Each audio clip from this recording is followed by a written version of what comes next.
Salut à tous et on se retrouve dans cette nouvelle vidéo où je vais parler en fait un peu de Myland et de l'avancée autour de la fonctionnalité du Tinder des lieux insolites. Ça va vraiment être une vidéo assez courte et assez simple à visionner. Je voulais pas faire trop de montage aujourd'hui ni même comment dire ça, de mettre beaucoup plus d'informations qui n'ont pas de valeur. Donc on va rester vraiment simple, ça va être juste une conversation de moi face à vous, ou à ma caméra plutôt.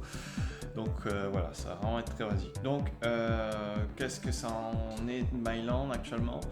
Donc actuellement, principalement là, je travaille tout simplement sur la partie de la fonctionnalité du Tinder.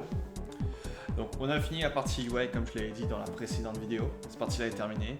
Et là vraiment je travaille plus sur le back-end. Après beaucoup de réflexions, j'ai décidé en fait de mettre les datas soit dans le Firebase ou soit mettre directement dans mon API en Go que j'avais fait.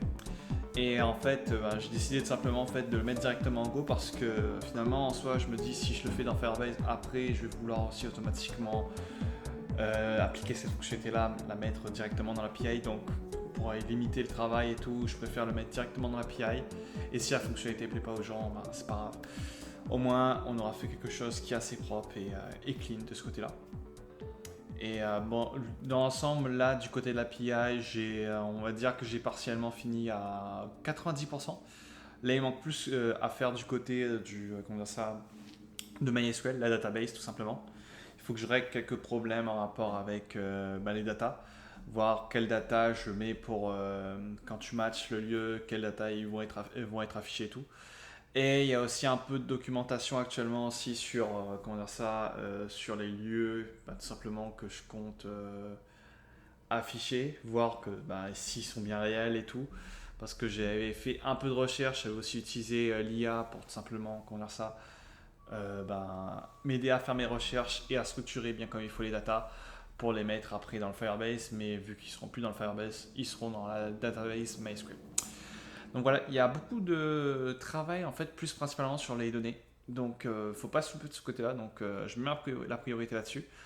Et il y avait un ami qui m'avait proposé une fonctionnalité durant une conversation et tout, en rapport avec le Tinder des lieux insolites, de le rendre en fait plus vraiment en fait social et tout. Donc en gros en fait ça serait une session que tous les gens ouvriraient ensemble. Par exemple disons que tu as un groupe de potes, vous ne savez pas quel lieu faire durant voyage, vous arrivez par exemple, je sais pas, au Québec, et tu sais pas quoi faire dans la ville de Québec par exemple.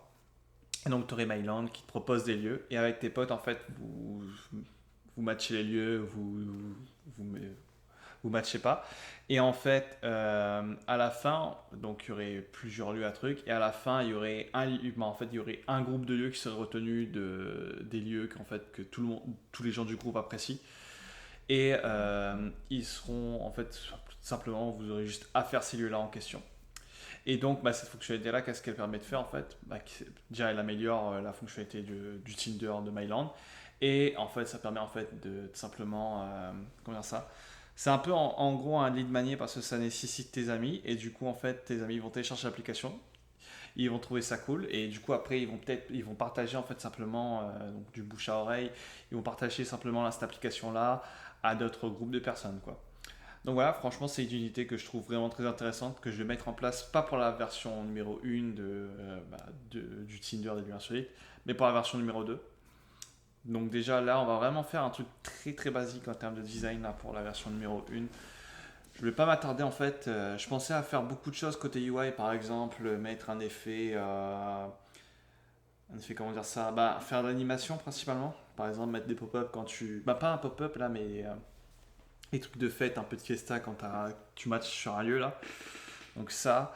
Et je pense aussi, au début je voulais comment dire ça, tu matches sur le lieu, après ça te bloque pendant... tant que t'as pas visité ce lieu là, et tant que le téléphone ne détecte pas que tu as visité ce lieu là, il te permet pas de matcher d'autres lieux. Donc la V1 va être vraiment très open, les gens pourront matcher autant de lieux, faire de visites autant qu'ils veulent, et de ce côté là il n'y aura pas de souci quoi. Donc on va faire vraiment un test comme ça va vraiment être très basique et tout. Et on va voir comment ça va se passer tout simplement. Après ça, de quoi je voulais parler d'autre? Donc oui, aussi, principalement, je vais me focus vraiment sur la partie en premier lieu de iOS, tout simplement. Et après ça, j'irai sur la partie Android. mais ça devrait pas être trop long à faire. Et aussi, avant d'envoyer, comme j'ai prévu, l'application sur les stores, il y aura une version test tout simplement. Donc si vous voulez vraiment essayer cette version minimale du Tinder des lieux insolites, il y a en fait, je mettrai je pense dans la description un lien qui vous mène directement vers le test en question côté iOS et après du côté de Android. Donc voilà. Ou je sais pas si d'ici là j'aurais déjà fini. Je pense que oui, j'aurais déjà fini la partie iOS. Donc il y aura déjà le lien pour la partie iOS. Android à voir. Donc ouais. En tout cas voilà, c'est vraiment une vidéo très basique, très simple. Les choses ont été dites de ce côté-là. Et tout simplement aussi, c'est une vidéo aussi pour savoir un peu votre avis de ce que vous en pensez actuellement des vidéos que j'ai fait actuellement. Est-ce que vous aimez bien ce format-là, que ce soit un peu un mélange je vous montre un peu ce que je fais sur Myland et en même temps je vous montre comment vous pouvez vous le faire de votre côté, ou vous préférez vraiment un format un peu plus centré sur Myland et pas sur la partie éducative. Donc j'aimerais avoir votre avis là-dessus. Dites-le moi en commentaire simplement ce que vous en pensez. Je serais ravi d'y répondre et de voir en fait tout simplement les commentaires, vos propositions. Ça me ferait vraiment très plaisir. Donc sur ce, n'oubliez pas de liker cette vidéo et de vous abonner. Et on se retrouve pour de nouvelles vidéos.